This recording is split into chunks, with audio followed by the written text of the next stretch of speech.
அல்லது தயாரிப்பாளர்கள் அதை அனுமதிக்கவில்லையா அப்படிங்கிறதான் நம்ம பார்ப்போம். வலிமை அதை வழி நடத்துற தலைவன் கொடுக்கிற நம்பிக்கையில தான் இருக்கு. விடாமுயற்சியும் விட்டு போய்விட்டது, படைத்தலைவன் பட்டு போய்விட்டது அப்படிங்கிற மாதிரி தான் இப்போ நம்ம சொல்ல வேண்டியது இருக்குது. ஏன்னா வலைதளங்களில் பார்த்திங்கன்னா விடாமுயற்சி நாட்கள் தள்ளி போகிறது அப்படின்னு விட்டாங்க. ஸோ படைத்தலைவன் எப்பொழுது வரும், படைத்தலைவன் ஏன் வரவில்லை, எதற்காக வரவில்லை, அது எப்பொழுது வரும், எதனால் தடைபட்டு போனது அப்படிங்கிறது தான் நம்ம பார்க்க போகிறோம். பொங்கலுக்கு ரிலீஸ் ஆகிற படம், ரிலீஸ் ஆக வேண்டிய படம் படைத்தலைவன். படைத்தலைவன் பல ரசிகர்களை திரட்டி உள்ளது. இதுதான் இப்போது கேப்டன் விஜயகாந்த் நம்ம திரும்பவும் பார்க்க போகிறோம் அப்படிங்கிற ஒரு எண்ணத்தில் மக்கள் அதிகமாக ஆர்வத்துடன் இருந்தாங்க படைத்தலைவன் மூவி மூலமாக. அந்த படைத்தலைவன் மூவி எப்போ வரும் அப்படிங்கிறதுக்காக தான் வெயிட் பண்ணிக்கிட்டு இருந்தாங்க. ஆனால் பொங்கலுக்கு ரிலீஸ் ஆகும் அப்படின்னு அனைவரும் வெயிட் பண்ணிக்கிட்டு இருந்தாங்க. ஆனால் கடைசியில் பொங்கலுக்கு ரிலீஸ் கிடையாது. மக்கள் கேப்டன் விஜயகாந்த் எவ்வளவோ ரொம்ப மிஸ் பண்ணுறாங்கன்னா, அதாவது அவர் இருக்கும்போது மக்கள் யாரும் அவர் ஆதரவு தரவில்லை. ஆனால் அவர் இறந்த பிறகு தான் மக்கள் அவருக்கு ஆதரவு தந்தார். இது 100% உண்மை தான். ஏன்னா அவர் இருக்கும்போது உண்மையாக ஒரு மனசு இருக்கும்போது பார்த்திங்கன்னா யாருமே மதிக்க மாட்டாங்க. ஆனால் அந்த மனசு இல்லாத போது தான் அவர் அப்படி செஞ்சார் இப்படி செஞ்சார் அப்படின்னு இதே தான் கேப்டன் விஜயகாந்துக்கு பண்ணாங்க. அவர் இருக்கும்போது ஒருத்தர் கூட அவரை வேறு இடத்துக்கு கூட அவர் ஒரே ஒரு தடவை அவரை நிப்பாட்டி இருந்தால் கூட அவர் என்ன பண்ணுறாரு ஏது பண்ணுறான்னு தெரியும். ஆனால் அவர் இறந்த பிறகு அவர் அப்படி செஞ்சார் இப்படி செஞ்சார் ஏன் சொல்லணும். இப்போ திரும்ப அவர் வரவும் மாட்டார், திரும்ப வர்றதுக்கான சூழ்நிலை இல்லை.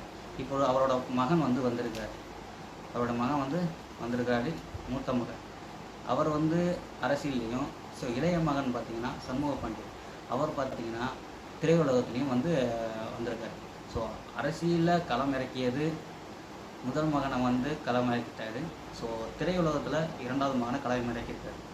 ஸோ இரண்டாவது மகன் படைத்தலைவன் அப்படிங்கிற படத்தை இப்போ பொங்கலுக்கு ரிலீஸ் பண்ண வேண்டியதாக இருந்தது. ஆனால் பொங்கலுக்கு தடைபட்டுள்ளது.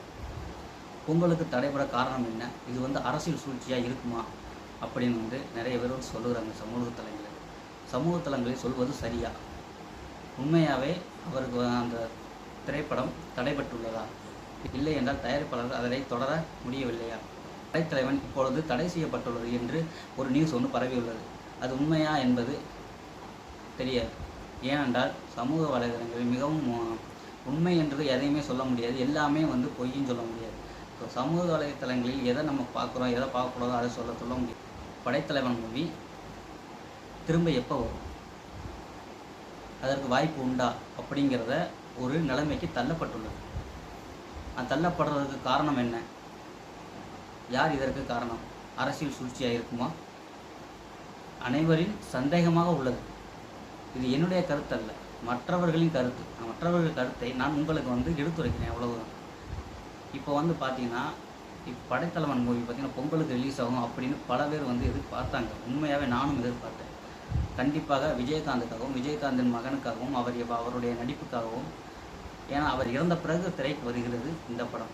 இந்த படத்தில் விஜயகாந்தை விஜயகாந்தும் கேப்டன் விஜயகாந்த் அவர்களும் இருக்கிறார் என்பதும் தெரியும். எப்படி என்றால் அவர்கள் சிஜி ஒர்க் பண்ணியிருக்கிறார்கள். ஸோ அதன் மூலமாக நம்ம கேப்டன் விஜயகாந்த் அவர்களை மீண்டும் பார்க்கலாம் அப்படின்னு சண்முக பாண்டியன் அவர்கள் ஒரு பேட்டியில் சொல்லியிருந்தார். அது முக்கியமான ஒன்று.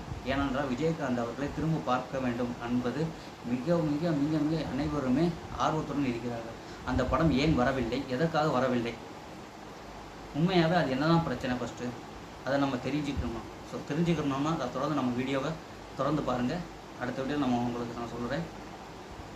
நன்றி, வணக்கம்.